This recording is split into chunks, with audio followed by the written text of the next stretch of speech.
Bonjour, l'histoire que nous allons raconter se déroule lorsque Napoléon, le fameux Napoléon Bonaparte, a déjà pris le pouvoir. Il est un empereur qui va conquérir une grande partie de l'Europe. Il a déjà conquis une grande partie de l'Europe et finalement, il rentre en Russie. La Russie est une contrée très difficile à conquérir à cause des climats, à cause de l'immensité de l'armée russe, et pourtant, il écrase l'armée russe et il avance et avance et avance. Il est à l'apogée de sa gloire. Et pourtant, un rabbi, le rabbi Shneur Zalman de Liadi, le premier rabbi de Lubavitch, va s'opposer d'une manière frontale à l'avancée de Napoléon. Et pour quelle raison? Eh bien, dans les coulisses de l'histoire, dans les fonds secrets de l'histoire telle qu'elle se déroule, pas sur la scène des livres d'histoire racontée par les historiens, mais telle qu'elle est en vérité cachée dans les méandres de ce qui est l'ésotérique de l'histoire avec un grand H. Napoléon est le concurrent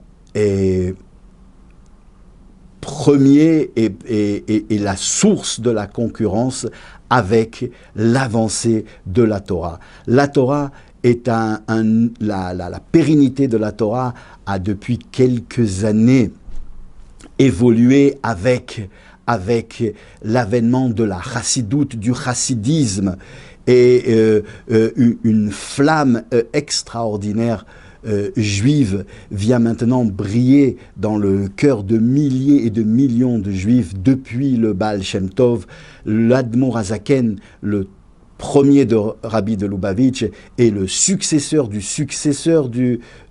Baal Shem Tov. Il est un peu le responsable de cette flamme qui brûle et brille intensément dans le cœur des Juifs, et il va s'affronter avec Napoléon parce que Napoléon, lui, a pour dessein d'en finir avec le peuple juif par l'assimilation et par le rabaissement de la foi et de la flamme qui rattache le peuple juif à la Torah et à la loi. Il va, par toutes sortes de manigance, essayer d'assimiler le peuple juif tout en mielleusement lui faisant croire qu'il va le sauver des affres, des restes antisémite du Moyen-Âge, mais lui-même est extrêmement antisémite. Il a pour vocation d'être l'anti-messie ou le sauveur du peuple juif, justement en l'anéantissant par l'assimilation. Et le rabbi Shneur Zalman a demandé à un de ses chassidim, c'est un des grands rabbinim de l'époque, le Rav Maiselish, dont les descendants habitent en Israël et dans le monde entier actuellement. À cette époque-là, le Rav Maiselish est un très grand chassid du rabbi, et il l'a envoyé parce que les chassidim érudits connaissent les langues et que lui connaissait très bien le français.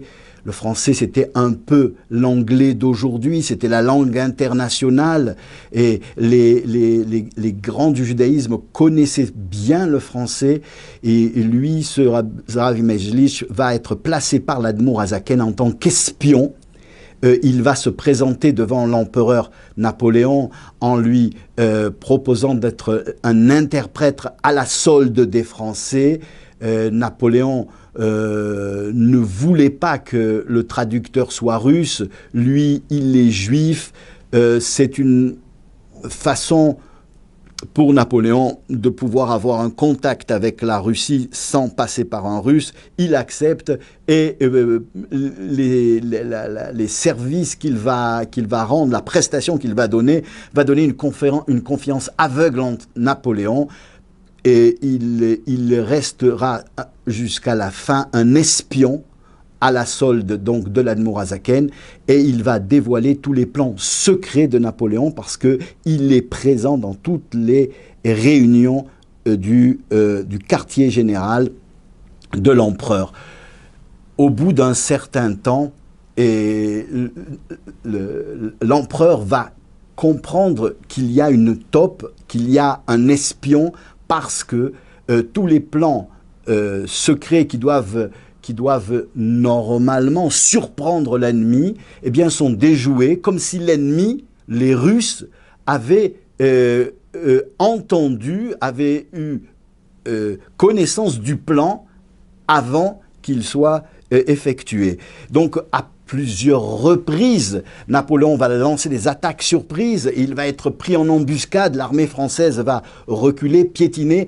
On comprend qu'il se passe quelque chose, mais qui trahit?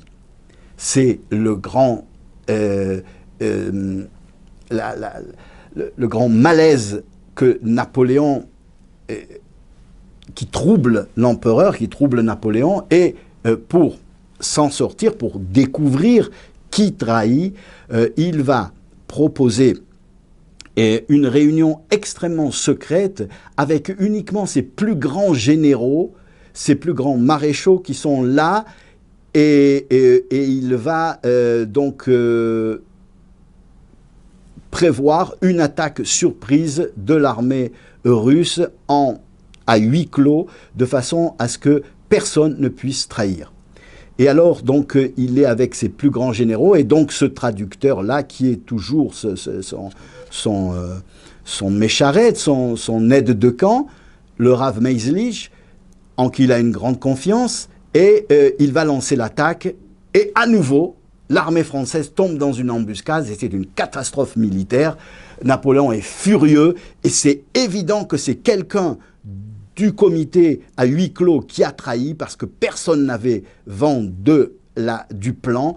Il les réunit à nouveau, et à ce moment-là, il tape du poing sur la table en disant « Cette fois-ci, je sais que c'est un de nous qui a trahi, qui a vendu le plan.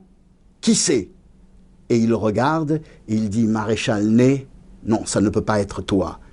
Le deuxième, Maréchal, ça ne peut pas être toi. Le troisième, ça ne peut... » Et puis d'un coup, il s'aperçoit qu'il y a le Rav Meislich, le juif. Et alors à ce moment-là, il se lève et plaque sa main sur le cœur du Rav. Et il entend le cœur battre très doucement, avec une régularité parfaite. Toc, toc, toc. Il dit, ça ne peut pas être toi. Napoléon ne saura jamais qui a trahi. D'où le Rav Meislich a eu cette force, il expliquera que dans l'enseignement de son rabbi, le premier rabbi de Lubavitch, l'enseignement principal en ce qui concerne la Avodat Hashem était que le cerveau, lorsqu'on sait à quoi penser, comment penser, le cerveau doit dominer le cœur. Et il s'était tellement exercé avec les autres chassidismes à ce principe que jamais les passions dépassent l'intellect, et que toujours l'intellect juif, l'intellect de la Torah, soit le maître des passions du cœur, au point que physiquement, le cœur peut battre au rythme de la pensée. Et lorsque la pensée est pure, alors le cœur bat de manière pure aussi. C'était cette gymnastique spirituelle à laquelle il s'était tellement exercé que lorsque Napoléon a réuni le huis clos, les personnes qui étaient avec lui en huis clos, et a déclaré qu'un a trahi, il a tout de suite vu devant ses yeux le rabbi qui lui donnait la mission d'être un espion pour faire tomber le plan d'assimilation de Napoléon, et alors son cœur est devenu calme. Si le rabbi lui a donné cette mission, il doit la réussir. Rien ne peut venir troubler sa mission, même s'il doit donner sa vie. Il reste calme parce qu'il est en train d'accomplir la volonté du rabbi. Et son cœur n'a pas battu plus vite ni plus lentement qu'il bat normalement, régulièrement, en temps normal. Cette histoire-là a permis, avec d'autres histoires aussi, que finalement l'Admour Hazaken ait